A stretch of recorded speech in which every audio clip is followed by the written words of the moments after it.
And are being proud of our success, and we're interested in keeping it going.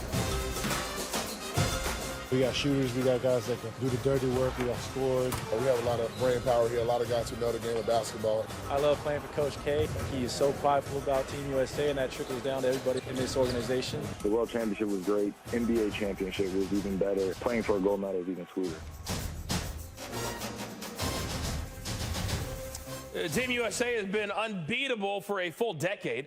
Their last loss, 2006, Greece World Championships. With the likes of LeBron James, Kobe Bryant, it has been one blowout after another. Head coach Mike Krzyzewski has but one loss as the man leading USA basketball, and this time around will be his last. The point is, the best from the NBA have put their foot down as the most dominant team in the world, and it's not close. After 5 warm-ups before Rio, it solidified that notion even more, beating China twice by about 50 points per. And China just happened to be Team USA's first opponent Saturday in Rio. And it would be even uglier. A 57-point blowout, 119-62. Kevin Durant leading the way with 25 points, 5 threes, 69 straight international games they have won overall, 31 assists on 38 field goals. After an opening blowout win, we are pleased to welcome into Sports Center head coach of Team USA, Mike Krzyzewski. And, Coach, you had warm-ups here in the States, but actually being and playing in Rio, that has to be a different atmosphere. How was it different for you guys on Saturday?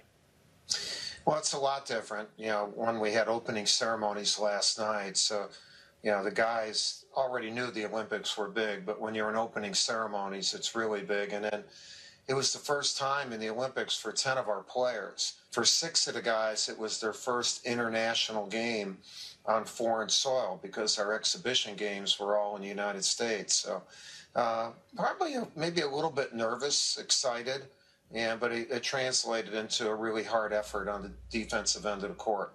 Let's talk about motivation for a second, because sometimes when you win so many games by so many points, that can be difficult.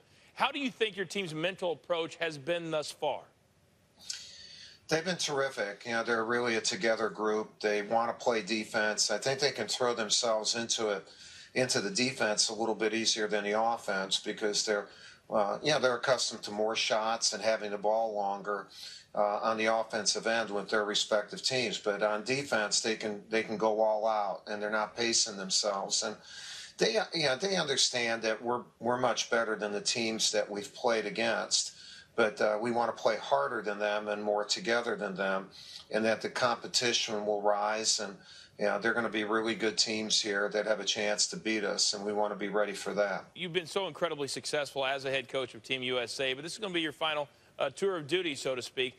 Is there something you would like to enjoy more this time around for you specifically? Well, I don't look at it as this time around. It's this time.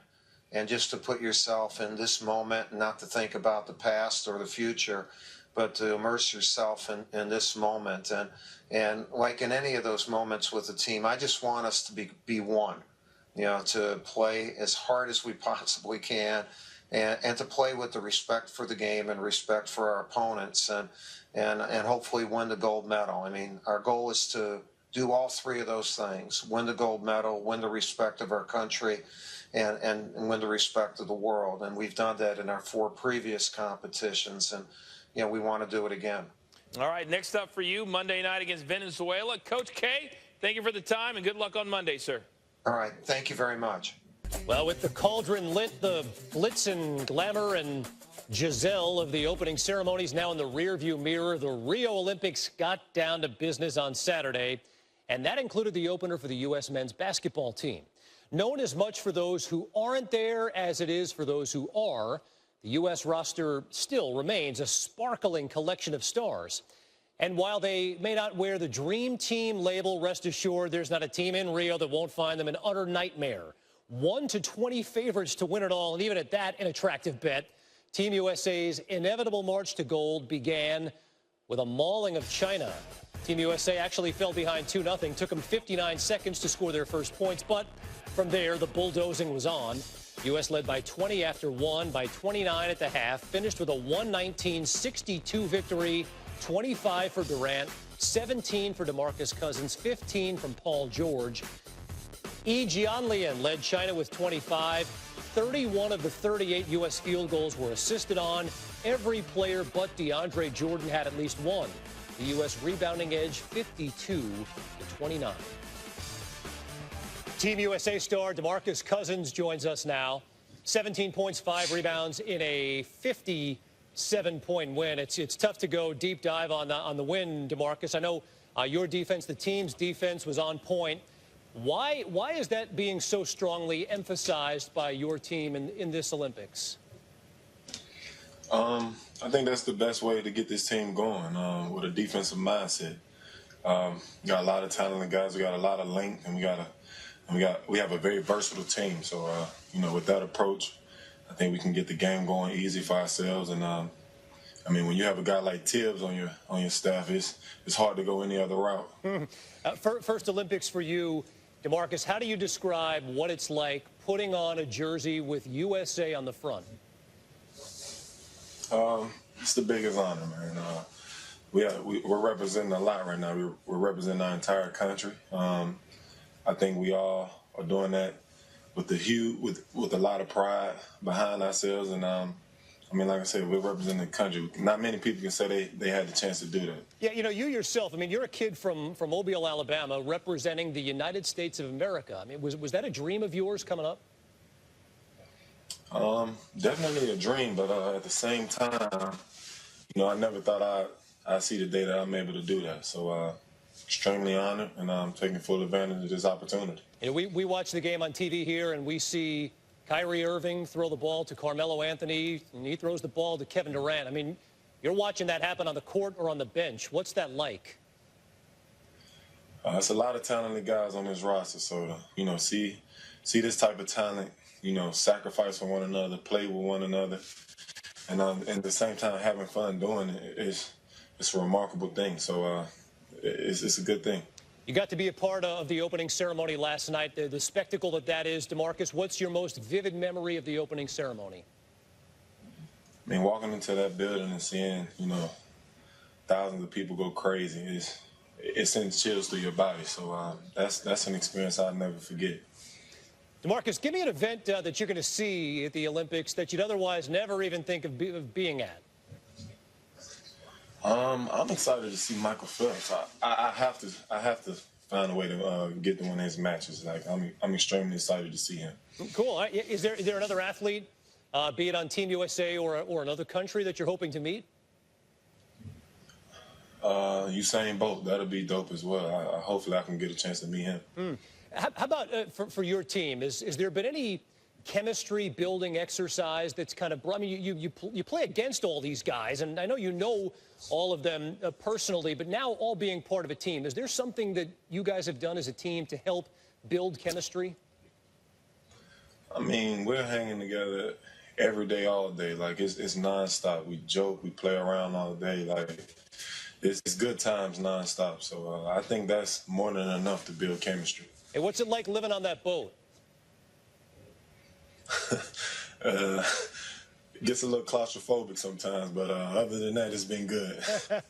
Well, listen, America's counting on you not only to bring home gold, but to keep Draymond's Snapchat account in check. So do that for us and enjoy the rest of your time in Rio and soak up the experience. DeMarcus Cousins, thanks so much for joining us, man.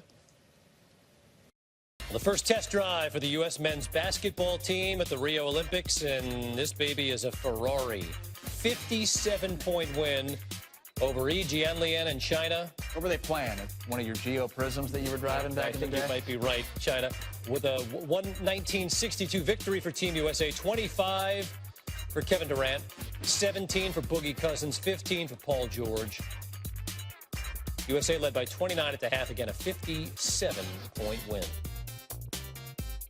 NBA insider Mark Stein joins us now from Rio. Mark, it's tough to really sink your teeth into a 57-point win. So let's just go big picture on this game and get it out of the way. What's the big takeaway from this win? Well, it's the defense that they play, and it's probably going to be the big takeaway after every win, because that's quickly become this team's identity. Even within USA basketball circles, they talk about the fact that already this team has established itself as really the best defensive team they've ever had. They've got two great goalies in DeMarcus Cousins and DeAndre Jordan, and they just have length and athleticism everywhere else, all over the floor, to just cause havoc. And you have to feel sorry for China. They've had to deal with this now 3 times in the space of just over 2 weeks. They played the 2 exhibition games in California in late July. And I think China has to be thrilled that they don't have to see this team now for 3 years, not until they host the FIBA World Cup in 2019. I am sure they are quite sick of every time they turn a corner and there's just more length and athleticism waiting for them. And the United States can do that to everybody. I mean, they actually find defense fun, which, again, I think is going to be this team's signature and this team's identity. Interesting. You know, we've seen a lot of China. We've seen a lot of Nigeria and Venezuela as well. Obviously, not the marquee teams in the world, but this is a different go-round in international play. I mean, USA is the major favorite in this tournament, unlike years past when they've only been the favorite. Is there any danger, Mark, of overconfidence setting in? I'm sure that Mike Krzyzewski is going to be telling his players that and trying to keep them grounded. Just within the last 2 weeks, I've heard Coach K say he worries like any coach does. He told me the other day when they first got to Rio, I'm nervous. But he's probably a better diplomat even than he is a coach. He knows the right messaging to try to keep these guys from getting carried away. But the honest truth here, Kevin, is, and I'm a huge fan of international basketball. I love doing the Olympics or the World Cup and just following Team USA to these various points in the world. Unfortunately, I feel like the gap at the top, it's gotten wider. You know, you would have thought the Dream Team came in 1992 and the gap would steadily shrink. I think at the bottom, you know, the teams in that 8 to 12 range, certainly they're getting closer to the United States than they were when the Dream Teamers showed up in 92.